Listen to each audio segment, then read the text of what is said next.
दोस्तों, आज मैं आपको सुनाने जा रहा हूं एक ऐसी दास्तान जहां एक साधारण आदमी ने अपने परिवार को बचाने के लिए पूरी पुलिस व्यवस्था को मात दी।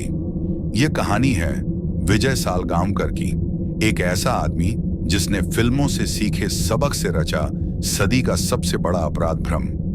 यह है दृश्यम की कहानी। विजय का साधारण लेकिन असाधारण दिमाग। गोवा का एक छोटा सा कस्बा, यहां रहता था विजय सालगांवकर। दिन में वह केबल टीवी ऑपरेटर था और रात को फिल्में देखता था।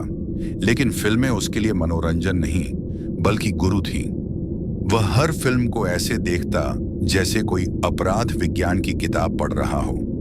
किसी फिल्म से उसने सीखा सबूत मिटाना और किसी से सीखा पूछताछ का सामना करना। उसका दिमाग धीरे धीरे बन गया क्राइम और इन्वेस्टिगेशन की लाइब्रेरी। विजय की दुनिया उसकी पत्नी नंदिनी और 2 बेटियां थीं। लेकिन एक दिन उसकी बड़ी बेटी अंजू की जिंदगी में घुस आया समीर देशमुख, आईजी मीरा देशमुख का बेटा। समीर ने अंजू का एक गुप्त वीडियो बनाकर उसे ब्लैकमेल किया।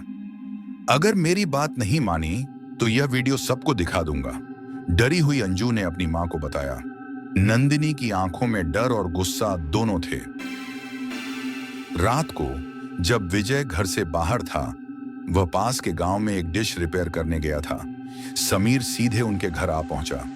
उसने दरवाजा अंदर से बंद कर लिया। वह बोला, अब कोई तुम्हें नहीं बचा सकता। नंदिनी गिड़गिड़ाई।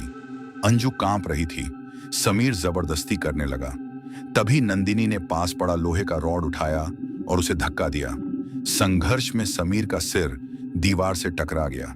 अभी वह संभल ही रहा था कि अंजू ने डर और गुस्से में पास पड़ा बेलन उठाकर उसके सिर पर वार कर दिया। समीर वहीं ढेर हो गया। कमरे में मोबाइल पड़ा था जिसमें ब्लैकमेल वाला वीडियो था। दीवार पर खून का हल्का धब्बा और बीच कमरे में पड़ी लाश।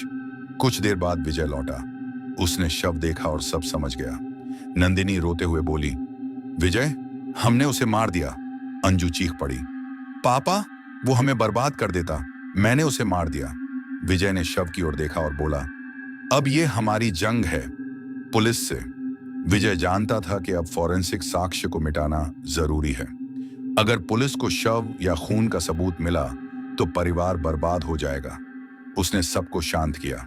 कुछ नहीं होगा, मैंने फिल्मों से सब देखा है। अब पुलिस से वही खेल खेलेंगे। उस रात विजय ने शव को छिपाया। कैसे और कहां, यह राज जो उस वक्त किसी को नहीं पता था। अगले दिन विजय अपने परिवार को बाहर ले गया।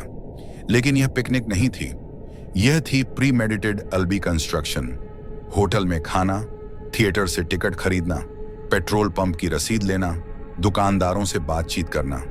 उसने हर जगह पब्लिक मेमोरी क्रिएट की ताकि जब पुलिस पूछे 2 तारीख को कहां थे तो हर कोई कहे, हाँ, हमने विजय और उसके परिवार को हमारे यहां देखा था। शुरुआत में पुलिस को यही लगा कि परिवार मासूम है, लेकिन कुछ बातें खटकने लगी।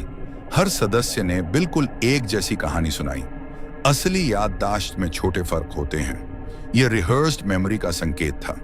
बच्चों और नंदिनी की नर्वस बॉडी लैंग्वेज साफ दिख रही थी। घर की सफाई बहुत ज्यादा थी जो पुलिस की नजर में सस्पिशियस थी। आईजी मीरा देशमुख ने ठान लिया, अगर मेरा बेटा गायब है तो इस परिवार से जरूर जुड़ा है। पुलिस ने हर एंगल से जांच की, इंटेरोगेशन, हर सदस्य से अलग अलग पूछताछ, लेकिन हर जवाब कॉपी पेस्ट जैसा था। यह साइकोलॉजी में कहलाता है rehearse testimonial syndrome. Timeline verification, CCTV, hotel bill, petrol pump रसीद, सब कुछ मौजूद था। इतना परफेक्ट टाइमलाइन संदिग्ध हो गया। फॉरेंसिक्स, घर को यूवी लाइट और केमिकल्स से जांचा गया, लेकिन कुछ नहीं मिला। हालांकि ट्रेंड ऑफिसर्स ने कहा, फर्श बहुत क्लीन है। एब्सेंस ऑफ एविडेंस भी एक तरह का एविडेंस बन गया। प्रेशर टैक्टिक्स, परिवार को हिरासत में लिया गया, टॉर्चर किया गया। लेकिन विजय ने पहले ही मेंटल रिहर्सल कराई थी, जो भी हो वही कहानी दोहराना। पुलिस हताश होने लगी। आईजी मीरा देशमुख खुद विजय से बोली, सच बता दो विजय, मेरा बेटा कहां है?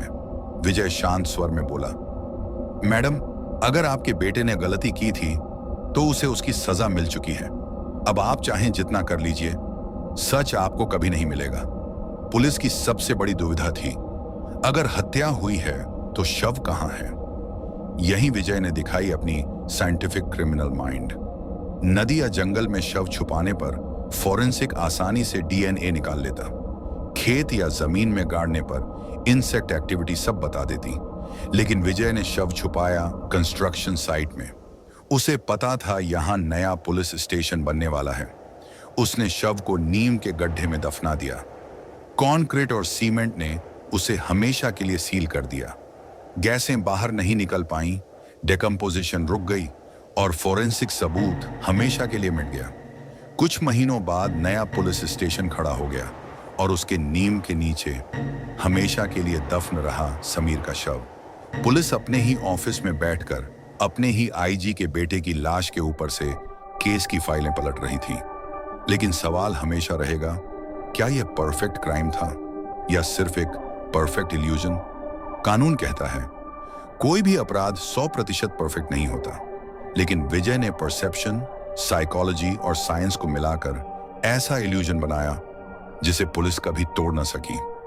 दोस्तों, यह थी दृश्यम की पूरी कहानी। एक ऐसा केस जहां एक साधारण आदमी ने अपने परिवार की रक्षा के लिए फिल्मों से सीखा हुआ ज्ञान इस्तेमाल करके पूरे पुलिस सिस्टम को मात दे दी। अब सवाल आपके लिए, क्या विजय सालगांवकर अपने परिवार को बचाने वाला हीरो है या एक ऐसा अपराधी जिसने रचा सदी का सबसे परफेक्ट क्राइम?